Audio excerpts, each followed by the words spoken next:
रविदास गुरु बचपन से ही लोगों को सत्संग और ज्ञान और ध्यान की बातें सुनाते थे। बचपन से ही लगभग 4 से 5 साल की उम्र में ही वे लोगों को उपदेश देते थे। बड़े से बड़ा जो वहां से राजा महाराजा था, बड़े से बड़े जो गांव के लोग थे जिनके पास जमींदारा था, वो रविदास के पास आया करते थे। रविदास महाराज के मुख से अमृत निकलता था। जैसे ही वे वाणी गाते थे तो समझ लो कि उनके पास दूर दराज के लोग उनके पास आकर बैठ जाते थे और रविदास महाराज के मुख से वे अमृत वचन सुना करते थे।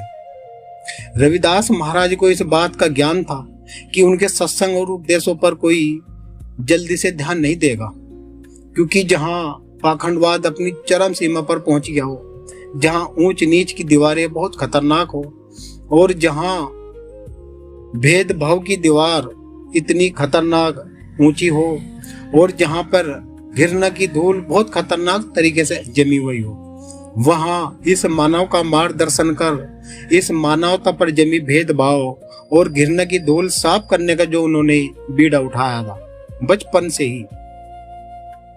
ये संसार चालाक है, इस बात का उन्हें ज्ञान था। रविदास महाराज को इस बात का ज्ञान था कि ये संसार बहुत चालाक है।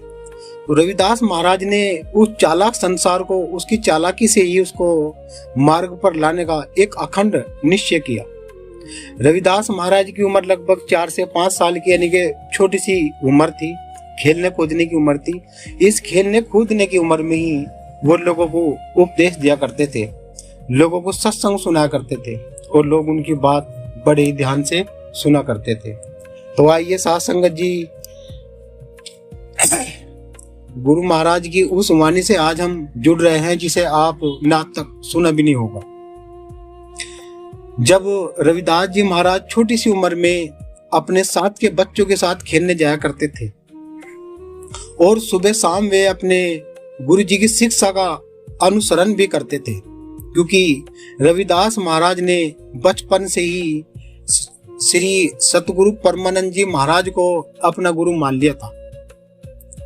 और जिन बच्चों में वे खेलने जाया करते थे उन्हीं बच्चों में ही वे रविदास महाराज प्रचार करते थे और वाणी गाकर सुनाते थे। तो उनके द्वारा बड़े बड़े आदमी, जैसे महिला हो, बुजुर्ग हो, बड़े बुढ़े हो, सब उनके द्वारा आकर बैठ जाया करते थे। और कुछ बालक बैठे रहते थे, रविदास महाराज एक तरफ आसन पर बैठे रहते थे। छोटी सी उम्र सारी थी और लोग बाग उनकी वाणी सुनते थे। जैसे हजारों सूर्यों का तेज रविदास जी के चेहरे पर। लोग हैरान थे कि ये किसका लड़का है, तो सब कहते ये राहु चमार का लड़का है। क्या लगा, इतना तेज इसके मुख से अमृत बरसता है। तो सब ऐसे ही सुनते थे, क्योंकि रविदास महाराज के पास कोई धूप बत्ती थी, ना कोई घंटा था, ना कोई संग था। वो केवल एक सुमरन करते थे और शब्द वाणी से, आरती से वे सत्संग करते थे। और जब सत्संग कर देते थे वे, तो प्रसाद के रूप में वे मिट्टी के लड्डू बना लेते थे। बहुत सारे लड्डू मिट्टी के बना लेते थे वे।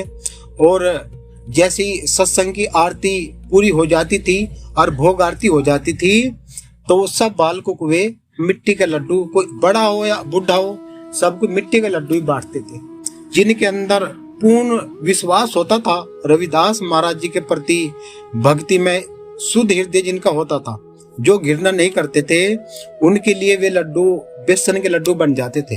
लेकिन जो रविदास महाराज से घृणा करते थे या फिर उनको किलसते थे, उनके लिए भी मिट्टी के लड्डू रहते थे। जिन बच्चों को मिट्टी के लड्डू मिलते थे, वे अपने घर जाकर शिकायत करते कि रविदास हमें मिट्टी का लड्डू बनाकर खिलाता है।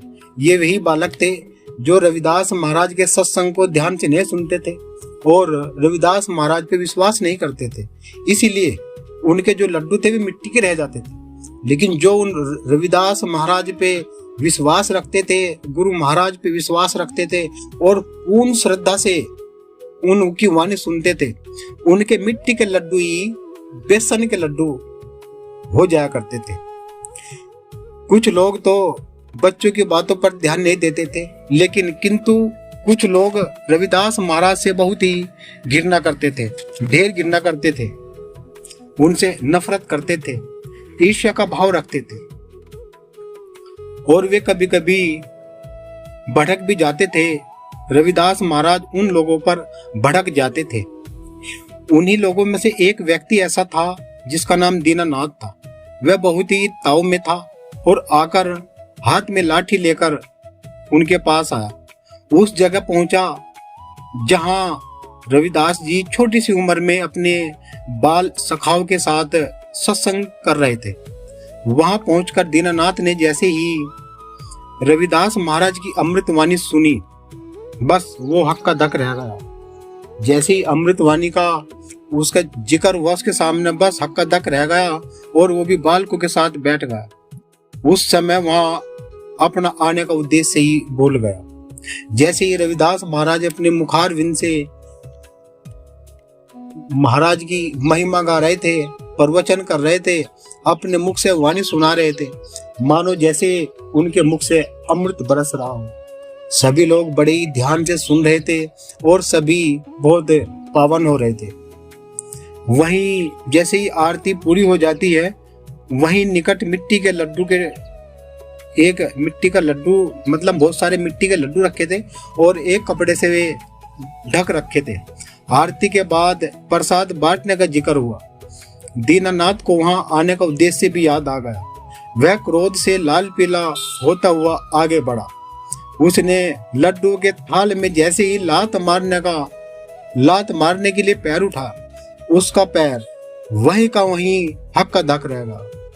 सामने असली लड्डू का थाल भरा रखा था। लड्डू का प्रसाद देकर दीनानाथ के मुंह में भी पानी भरा। रविदास महाराज ने अन्य बालकों की तरह दीनानाथ को भी प्रसाद दिया। श्रद्धा के साथ लड्डू खाकर दीनानाथ गुरु महाराज के चरणों में बैठ गया और कहने लगा, हे महाराज कि हे रविदास, मैं तो तुझको छोटा बालक समझता था। हे मालिक, तू मेरे पे दया कर, मेरे पे रहम कर, मुझसे पाप हुआ है। मैं तो तुमसे बहुत घृणा करता था। तुमने मिट्टी के लड्डू ही तुमने बेसन के लड्डू बना दिए। जैसे ही रविदास महाराज के चरणों में उसने श्रद्धा के फूल अर्पित करे, ऐसे ही रविदास महाराज ने अपने कोमल हाथ उसके सिर पर रख दिए और कहा कि जा, आज से तू भी प्रचार कर। रविदास जी का हृदय बड़ा ही कोमल था। बचपन से ही दीन दुखियों और गरीब की पीड़ा दूर करने की उन्होंने पूरी कोशिश करी।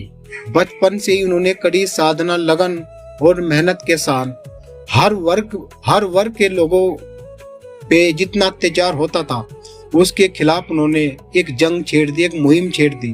पाखंड के खिलाफ उन्होंने एक मुहिम छोड़ दी। और जैसे ही ऊंच नीच का भेदभाव था, उस टाइम जाति प्रथा का भेदभाव बहुत ही खतरनाक था, जो सदियों से गरीब दलित को गुमराह करते आ रहे थे। उन्होंने ऊंच नीच का भेदभाव दूर करने का एक अखंड निश्चय किया। संत रविदास जी लगभग 4 या 5 साल की उम्र से ही लोगों को सत्संग, ध्यान, ज्ञान, प्रचार, लोगों की समस्या का निवारण करते थे। तभी तो लोग उन्हें संत शिरोमणि सतगुरु रविदास जी महाराज कहते हैं। यही तो वो कारण है साथ संगत जी। अब आप एक बात देखो, रविदास महाराज के पास जितने भी लोग घृणा करते थे वे उनके पास आते थे, लेकिन उनके एक बार यदि आ गए वे तो उनके चरणों बंद की करे बिना नहीं वे गए। इतनी पावर थी उनके अंदर, यानी कि बचपन से ही वे उस शक्ति को लेकर पैदा हुए थे। यानी कि जैसे राहु और कर्म के यहाँ मान लो जैसे रब एक खुदाई उतर कर आया हो, एक परमात्मा स्वयं उनके घर संत रूप में उतर कर आए हो। रविदास महाराज के रूप में राहु को एक लड़का मिला। समाज में उन्होंने इस तरह की क्रांति लाए, पूरी काशी की धरती को पावन कर दिया और जितने पाखंडवाद थे सबके मुंह को सील दिया। रविदास महाराज ने कोई जूता नहीं सिया, उन्होंने तो बिना हाथ उठाए सबका मुंह सिया। उस चाम को सिया जो वो चाम इधर उधर भागा फिर रहा था। महाराज रविदास ने मन चंगा कठौती में गंगा का जो नारा दिया था वो कोई छोटा नारा नहीं था। छोटी सी उम्र में ही जब इतना लोगों को समझाते थे वे, तो लगभग 151 वर्ष की उनकी पूरी आयु में अपने उन्होंने ढेरों लोगों को शपथ दी, ढेरों लोगों के दुख दूर करे, जैसे रानी झल्ली, सहजो कमली, सिकंदर बादशाह, न जाने कितने लोगों को उन्होंने नाम से जोड़ा। तो साध संगत जी, ये जो अभी आप जो महिमा सुन रहे थे, गुरु रविदास महाराज जी के बचपन की ये कहानी है जो बहुत ही अद्भुत है। मुझे बहुत अच्छी लगी सुनने में, इसलिए मेरा भी फर्ज बना कि मैं आपको आप तक भी इसे समय पर पहुंचा दूं, जिससे कम से कम आप भी सुन ले, क्योंकि ऐसी महिमा गुरु रविदास जी की बचपन की आपने कभी नहीं सुनी होगी। तो साध संगत जी, यदि आप हमारे इस YouTube चैनल पर नए हैं और यदि आपको ये आज की जो महाराज रविदास जी की जो महिमा है इससे आपका दिल थोड़ा भी नरम हुआ हो, तो संगत जी हम ये चाहते हैं कि आप अपने घर में ही गुरु रविदास जी की महिमा गाएं और अपने घर में ही गुरु महाराज की गद्दी लगाएं, क्योंकि गुरु महाराज आज भी हैं भाई, आज भी वे ऐसे ही हैं, शब्द स्वरूप ही है। वो हर पल अपने भक्तों की, अपने सेवकों की हर पल रक्षा करते हैं। बिल्कुल मैं आपको हर तरीके से ये बात बिल्कुल प्रैक्टिकल करके दिखा सकता हूँ संगत जी। इसीलिए आज हमारे इस YouTube चैनल को आप सब्सक्राइबर कर लीजिएगा, एक लाइक करना ना भूले और जय गुरु रविदास कमेंट बॉक्स में लिखना ना भूले, जिससे कि आने वाली वीडियो आप तक समय पर पहुंचती रहे। हमारा उद्देश्य यही है कि हम समय समय पर रविदास महाराज जी की वाणी आप तक पहुंचाते हैं। तो संगत जी, सभी को सतनाम, सतगुरु जय रविदास। आज वर्तमान युग में देख लो, उसी गुरु परंपरा को आगे बढ़ाया सतगुरु समनदास जी महाराज ने, गुरु मेहता दास महाराज ने। उन्होंने रात दिन प्रयास करा और एक नई शक्ति के साथ फिर एक बार खड़ा किया, क्योंकि रविदास जी का नाम इस संसार में लुप्त होने लगा था। समनदास जी महाराज ने आके फिर वो एक नए सिरे से, नई ऊर्जा के साथ, नई शक्ति के साथ फिर वापस लाए। तो संगत जी, सभी को सतनाम, सतगुरु जय रविदास।